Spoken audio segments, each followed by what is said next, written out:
السلام عليكم ورحمة الله وبركاته. أهلا ومرحبا بكم في قناة حسن رضوان التعليمية. النهاردة إن شاء الله موعدنا مع الدرس السادس في الفوتوشوب، وهو إن شاء الله يكون عن المحاذاة والتوزيع في الفوتوشوب. Align and Distribute in Photoshop. عشان نعمل محاذاة وعشان نعمل Distribute لازم يكون معانا مجموعة من اللايرات، فأنا يعني فكرت إن أنا أعمل لكم مجموعة من اللايرات بشكل مميز نوضح بيه موضوع المحاذاة ده. فاحنا هنفتح فايل ونعمل نيو ملف جديد 20 في 30، هنقول اوكي. بعد كده هنجيب أداة الريكتنجل المارك تول، أداة التحديد،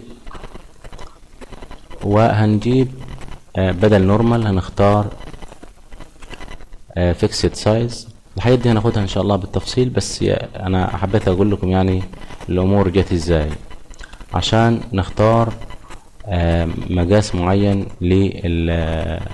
للمستطيل اللي احنا عايزينه. طبعا هنا الويدث والهايت بالبكسل. هنضغط في المربع الخاص بالويدث ونكتب بكليك يمين، هنلاقيه بالبكسل، نحول السنتيمتر وليكن مثلا 6، وهنا برضه الارتفاع نضغط ونختاره بالسنتيمتر. كده هنعمل كل ضغطة بأداة الريكتنجل ماركر تول هنعمل مستطيل فيه الارتفاع 3 سنتي والعرض 6 سنتي. لما بنضغط بيدينا المستطيل على طول بنفس المقاس اللي احنا كاتبينه فوق في أداة الاوبشن بار الخاص بأداة الماركيو تول. طبعا احنا هنا واقفين على الباك جراوند، هنعمل لير جديد من الايقونة الخاصة بكريت نيو لير او انشاء لير جديد. هنضغط عليها عمل لير جديد. عايزين بعد كده نعبي السلكت ده لون. عندنا هنا حاجة اسمها الفور جراوند والباك جراوند. الفور جراوند اللي هي لونها الاسود، والباك جراوند اللون الابيض. انا ممكن اغير فيهم زي ما انا عايز. هضغط على الفور جراوند ضغطة، اداني حاجة اسمها كلر بيكر، بختار منها اللون اللي انا عايزه وليكن مثلا اللون ده واضغط اوكي. لو انا عايز اغير برضه الباك جراوند بختار لون تاني مثلا. كده عندي لونين، لون في الفور جراوند ولون في الباك جراوند. لو انا عايز اعبي السلكت ده بلون الفور جراوند بضغط على، عندي طريقتين، بضغط على الت ومفتاح الت ومفتاح الباك سبيس. الت مع باك سبيس بيعبي لي السلكت اللي عندي بلون الفور جراوند. طيب هنعمل كنترول زد تراجع، عايز اعبيه بلون الباك جراوند بضغط كنترول وباك سبيس. خلاص يبقى كنترول وباك سبيس بتعبي لي السلكت اللي عندي باللون الباك جراوند، والت وباك سبيس بتعبي لي السلكت بالفور جراوند. خلاص يبقى انا عندي ايه طريقتين، ممكن اعبي السلكت بلون الفور جراوند او الباك جراوند. طب دي طريقه. طب ايه الطريقه الثانيه؟ ان انا ممكن اجيب اداة التعبئة اللون دي اللي هي اسمها بينت باكيت تول، او اللي احنا بنسميها اداة جردل. بختار الاداة دي وباجي فوق السلكت واجي مع ضغطة واحدة بتعبي لي السلكت بلون الفور جراوند. كده تمام. عايز انا اكتب رقم عشان نرقم الليارات اللي عندي او المستطيلات اللي احنا هنعملها دي على هيئة ايه، على الليارات دي على هيئة مستطيلات هعبيها برقم معين او احط فيها اكتب فيها رقم معين. هجيب اداة التكست الخط وهضغط هنا على اليمين. ليه على اليمين؟ انا عايز احطه على اليمين عشان بعدين نوضح ازاي اعمل الاين في بالنسبة لللاير الخاص بالتكست واللاير الخاص بالمستطيل. ماشي. اكتب مثلا وليكن مثلا رقم 1، كتبنا 1. فين الواحد؟ مظهرش الواحد. ليه؟ لانه لون الخط هنا بنفس لون السلكت، فمش هيظهر. طب اظهره ازاي؟ فانا بضغط ضغطه كده واشد، عملت تظليل للرقم اللي انا كتبته، وهاجي هنا واضغط اغير لونه، اختار له مثلا لون، وليكن مثلا اللون يكون ايه واضح كده عشان ايه يبان، وليكن اللون ده مثلا كده، والخط مثلا 36. حلو ماشي. واضغط بعد كده كنترول وانتر. اللون الابيض مش واضح شويه، نغيره. بضغط هنا برضه كده طالما انا واقف على اللير بتاع التكست، واختار مثلا لون واضح مثلا، ولو يكون مثلا اللون الاحمر. تمام كده عندي لير على هيئه مستطيل، ولير على هيئه تكست. عايز انا اعمل ايه دلوقتي؟ عايز اخلي الرقم الواحد ده اللي هو اللير بتاع التكست في منتصف اللير بتاع المستطيل بالظبط، من ناحية رأسيا وأفقيا. فأنا هعمل إيه؟ عشان أحازي أي ليرين على بعض لازم أظلل الليرين.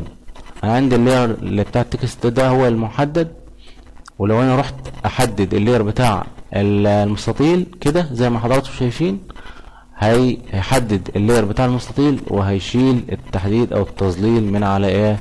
من على اللير بتاع التكست.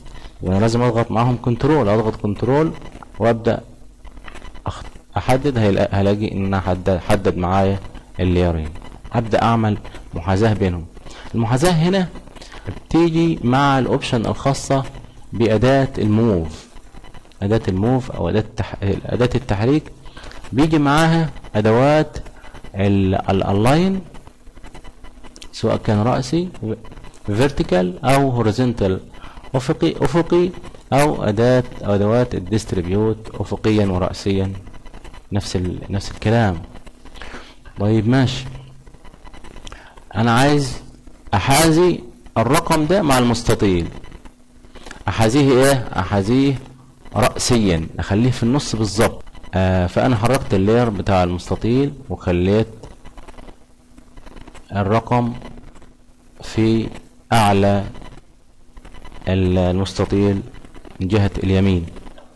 هحدد زي ما قلنا، هحدد الليرين مع بعض، وهروح لادوات الالاين المحاذاة. عندي هنا الاداة دي، ده توسيط رأسي، توسط الليرين مع بعض رأسيا. هضغط عليه، الرقم 1 بيجي في منتصف المستطيل رأسيا، في منتصفه رأسيا. طيب والأداة اللي هنا دي الخاصة بالهوريزونتال الأفقي، دي هي بتوسطه أفقيا. هضغط عليها، أصبح عندي الليرين في المنتصف لبعض، يعني الرقم 1 في منتصف اللير الخاصة بالمستطيل أفقيا ورأسيا. طيب أنا عايز أعمل إيه؟ عايز أعمل مجموعة من الليرات الكتيرة، 1 2 3 4 لغاية رقم 9 مثلا. فانا مش هينفع معايا، لازم الليرين دول هم ادمجهم مع بعض. احنا هناخد ان شاء الله في الدروس القادمة كل حاجة عن الليرات. طبعا من قائمة لير بروح وبختار ميرج لايرز او كنترول واي، واضغط عليها، عمل لي الليرين في لير واحد. لما اروح احرك الليرين مع بعض لانه خلاص اصبحوا لير واحد، وهكذا هعمل. خلاص كده انا جهزت ال9 ليرات دول، وهبدأ اشتغل عليهم واشوف ازاي انا هعمل محاذاة افقية ورأسية، وناحية الليفت وناحية الرايت وناحية السنتر افقي ورأسي لكل الليرات دي، وازاي هعمل ديستريبيوت. طبعا انا محدد اداة الموف، هيظهر معايا الخيار الخاص بالالاين والديستريبيوت. زي ما احنا قلنا في الدرس الاول انه الايقونة اللي بتكون غير نشطة في الوضع الحالي بتكون باللون ايه؟ باللون الباهت ده. عشان اعمل الاين محاذاة او اعمل ديستريبيوت بين ليرين او اكثر، لازم اكون مظلل الليرات دي. طيب ماشي، انا مثلا عايز اظلل اللير رقم 1 ورقم 2 ورقم 3. انا عندي طريقتين في التحديد. لما بحدد اللير من هنا مثلا بحدد رقم 1 وبضغط كنترول وبحدد رقم 2 وبحدد معاه رقم 3. كويس، تحددوا الثلاث ليرات مع بعض. دي طريقة. طب الطريقة التانية ايه؟ في طريقة تانية؟ ايوه في طريقة تانية. احنا عندنا هنا في اداة الموف اول خيار اسمه اوتو سيلكت. يعني ايه اوتو سيلكت؟ يعني تحديد تلقائي. يعني انا لما اروح اقف على على اللير رقم 1 واضغط عليه هيتحدد مباشرة. هيتحدد طالما عندي الخيار ده منشط محطوط عليه علامة صح كده، مجرد ما اقف على اللير رقم 1 هلاقيه راح حددولي هنا كده بالظبط. عشان احدد معاه ليرات تاني، احنا هنا في البانل الخاصة بالليرات بضغط كنترول واحدد الليرات لو مش متجاورة او متجاورة زي ما انا عايز. طيب لو الليرات دي هي متجاورة بضغط شيفت من لوحة المفاتيح واروح واضغط على اخر واحد انا عايز احددهم مع بعض واضغط شيفت بيحدد لي ايه كل اللي بين الليرين الاول والاخير. طب بالنسبة للاداة بتاعت اوتو سيلكت اعمل ايه؟ هنا لازم نضغط على مفتاح شيفت. لما اروح حددت اول واحد عايز احدد معاه تاني اضغط على شيفت واضغط على 2 واضغط على 3 الاقيه حددهم لي زي ما حضراتكم شايفين. ظهرت او اصبحت الادوات بتاعت او الايقونات، اصبحت الايقونات الخاصة او الاوامر الخاصة بالالاين والديستريبيوت اصبحت نشطة. طيب ماشي، عندي اول واحدة اللي هي لما احط المؤشر بتاع الماوس عليها كده تظهر الاداة اسمها align top edge. edge اللي هي الحواف. يعني انا هعمل محاذاة لاعلى حافة عندي. انا عندي اللير رقم 1 اللير رقم 2 اللير رقم 3 ده هم اعلى حافة فيهم. حافة مين؟ حافة اللير رقم 1. كويس، يبقى كل الليرات دي هتيجي تصطف لفوق بموازاة حافة اللير الاول. طيب ماشي، انا عايز اتأكد من الكلام ده. هجيب حاجة اسمها جايد من الادوات المسطرة الرولر، هضغط هنا واسحب جاب لي حاجة اسمها جايد، هناخدها بعدين بالتفصيل. هحطها انا هنا الجايد دي كده عشان اتأكد ان كل الحواف هتكون بموازاة بعضيها. كويس، وهضغط على الخيار الاول وهو align top edge، ومجرد ما اضغط عليه الاقي الليرات 2 و3 انتقلوا من تحت هنا وراحوا فوق مع حافة بموازاة حافة اللير رقم 1. كويس، حد هنا كويس. طيب بالنسبة كمان هبدأ عايز ايه احدد ليرات تاني. اشيل التحديد اللي انا عملته ده وهبدأ مثلا احدد اللير رقم 4 وهضغط على مفتاح شيفت مثلا 4 وعايز كمان معاه 5 وعايز كمان معاه 6. كويس، هحازيهم. عايز احازيهم برضي عايز احازيهم برضي مع اللير رقم 4 افقيا رأسيا. هحازيهم واضغط على الاداة الالاين توب ايدج، اصبحوا مع حافة اللير رقم 4 و5 و6 اصبحوا في حافة مع بعض. طب كده مش هينفع، انا مش عايزهم كده. اضغط على كنترول زد، انا عايزهم مع اللير رقم 6. عايزهم مع اللير رقم 6. طب اللير رقم 6 وضعه فيرتيكال رأسيا فين؟ تحت. طب تحت يبقى انا ايه هختار الخيار رقم 3 اللي هو ايه؟ اللي هو align bottom edge. هيحازيلي مع اللير اللي تحت، حافة اللير اللي تحت. اضغط كده الاقيهم عملوا محاذاة مع حافة اللير اخر لير عندي في المستند من اسفل.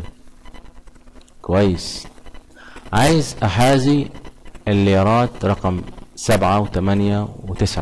احدد الليرات رقم 7 واضغط شيفت واضغط مع 8 واختار معاه رقم 9 واعمل لهم محاذاة مع حافة اللير رقم 9 من ناحية البوتوم اي اسفل. هضغط الاقي التلاتة دول اتحازوا مع حافة اللير رقم 9. لو انا مش عايز الجايد دي باخدها كده واشدها لفوق واطلعها كده، خلاص كده بتختفي. عايز اعمل محاذاة لللير رقم 1 و4 و7 الى الليفت اليسار.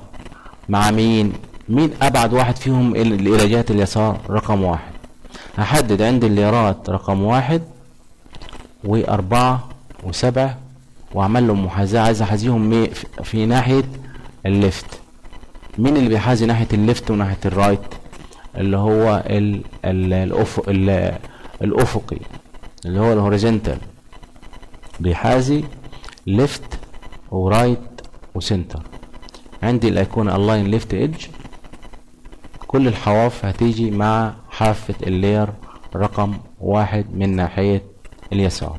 هضغط كل الليرات تحازوا مع اللير رقم 1 من جهة اليسار. كمان عايز احازي نفس الحكاية 3 و6 و9 الى جهة اليمين. ماشي، احددهم 3 واضغط افتح شيفت واضغط 6 واضغط 9 واعمل لهم محاذاة الى جهة اليمين افقيا. يبقى عندي الخيار رقم 6 هنا اللي هو ايه؟ اللي هو اللاين رايت ايدج. اضغط عليها تحازوا مع بعض مع ابعد لير ناحية اليمين. عايز اعمل محاذاة لللير رقم 2 ورقم 5 اللي هو داخل تحت 6 ده، ورقم 8. اعمل لهم محاذاة في المنتصف افقيا. ماشي، هضغط على الخيار رقم 5 اللي هو اللي هو اللاين هوريزونتال سنتر. كويس، تمام. بعد كده هنخش على موضوع الديستريبيوت او التوزيع. ازاي اوزع الليرات دول 3 دول يبقوا على مسافة متساوية من بعض؟ يعني المسافة اللي هنا اللير 2 ده داخل تحت اللير 3 واللير 2 بعيد عن اللير 1، ده انا عايزهم على مسافات متساوية من بعض. هنشوف الكلام ده في الجزء الثاني من الدرس.